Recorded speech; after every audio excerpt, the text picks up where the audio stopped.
Hey, I'd like to welcome you to another episode of Mission Matters Innovation, your source for all things innovation.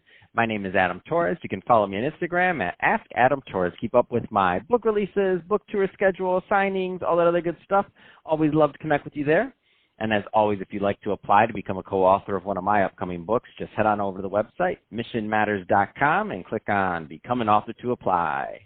All right, so today I have Alaina Percival on the line, and she's CEO and board chair over at Women Who Code. Alaina, welcome to the show. Thank you very much. I'm excited to be here. Oh, man, I'm excited to get into what you're doing over at Women Who Code. I mean, I love the mission. I love the organization, and we're going to get into that. But before we do, just to give the audience a little bit more on your background, how'd you get started in your career and in business? I actually started off my career in Germany. After I graduated from university, I got a congressional exchange scholarship and spent a year over there and ended up working for the shoe brand or the performance wear brand Puma. So I stayed over in Germany for 4 years and then came back to the United States, did an MBA, and went to work for a really small women's performance footwear company where we worked to launch the first ever women's specific volleyball shoe and basketball shoe. So I'm moving into that women's empowerment space. After that, I had the opportunity to move out to the Bay Area, and it's one of those cities that I always thought, hey, if you get the chance, do it. And I got out there and I struggled a little bit in my career, moving over from traditional business into the tech world. It was something that I had to navigate. And so I started learning to code. I had side projects. I wasn't working as a software engineer, but I found that even learning to understand the capabilities around software engineering was helping me make that transition. Around that time, I started spending time with, Women Who Code, getting deeply involved in a leadership capacity, and I ended up getting kind of my tech credibility, and one of the startups I was at got acquired. So it gave me the opportunity to sit back and say, hey, what do I want to do next? And I went to a company that was really working with top, CTOs and vice presidents of engineering and startup founders. And in that, I saw that fewer than 5% were women getting these really game-changing roles. Mm-hmm. And so I started paying attention, seeing what they were doing in their careers to succeed, bringing that into the programming that I was offering at Women Who Code. And that's where the mission around inspiring to excel in technology careers came about, because the tech industry is just going to be even better as we see more women participating and more women in leadership. Man, I love this. And what an amazing story. So you kind of were in your own program, so to speak, of development prior to now helping other women. I think that's a great transition. So let's go further into Women Who Code. Tell us a little bit more about the organization, please. Yeah, our mission is to inspire women to excel in technology careers, and we're the largest and most active community of technical women in the world. So we currently serve 230,000 members around the world. Wow, that's a lot of members. Let's just stop for a second there. 230,000. That's amazing. That's awesome.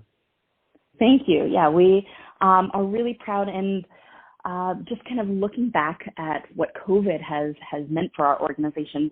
In a typical year, we do 2,000 free in-person events. So we're doing no in-person events right now, which means we've really pushed forward an initiative to do more online content. And that's allowed us to go from serving members in 20 countries with rich technical content on an ongoing basis to in 122 countries in just a couple of months.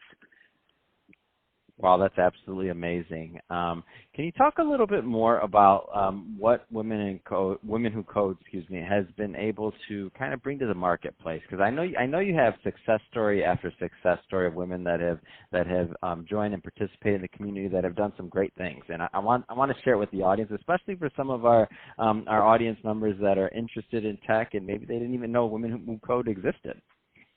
Yeah.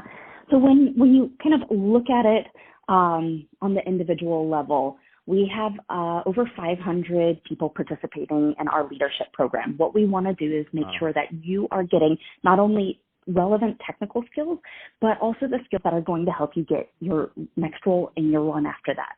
So what that correlates to is,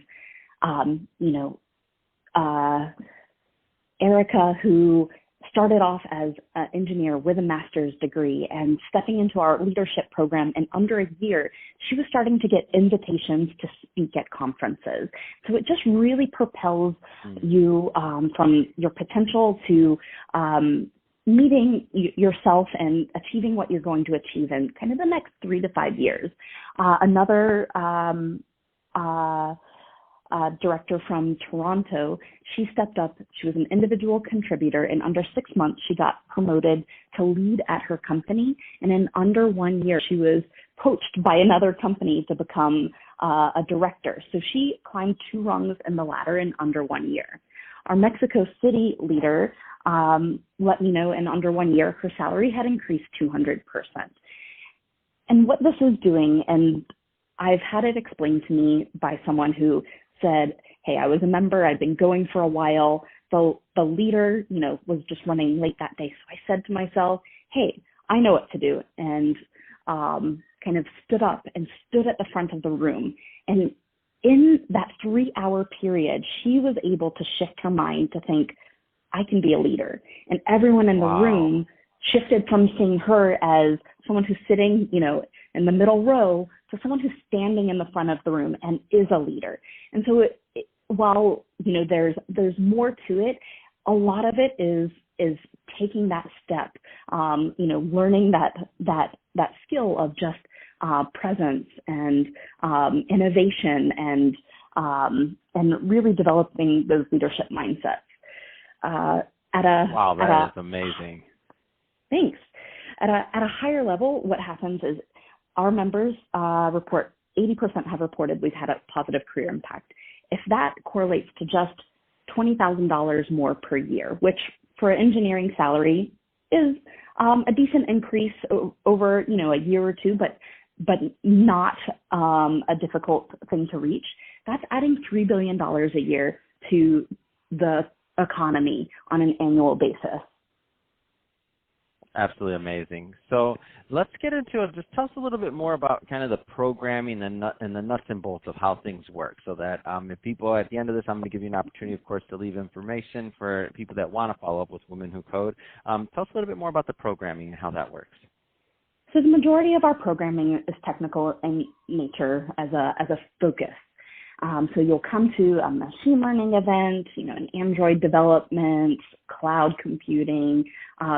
You'll come to a technical event, and what you'll get is connections, which is networking, but you're really just connecting with people who have interest in things that are similar to you, working in a similar industry, believe in the mission and vision of Women Who Code to see you excel in your career.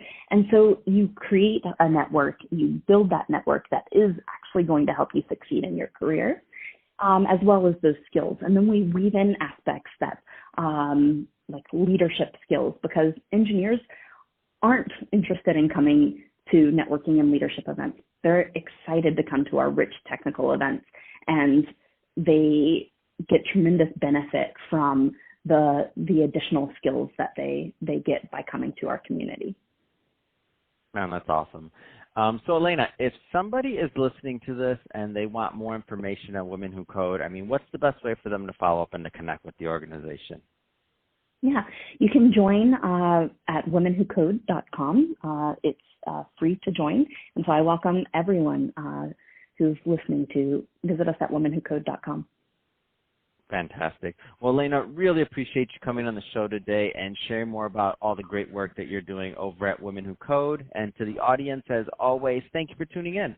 Hope you got a lot of value out of this. If you did, don't forget to subscribe to the podcast, leave me a review on the Apple iTunes Store. And if you're watching this on our YouTube channel, Mission Matters Innovation, definitely give us a subscribe there, but leave us some comments in the video. I'd love to know what kind of projects and things that you're working on. And Alaina, thanks again for coming on the show.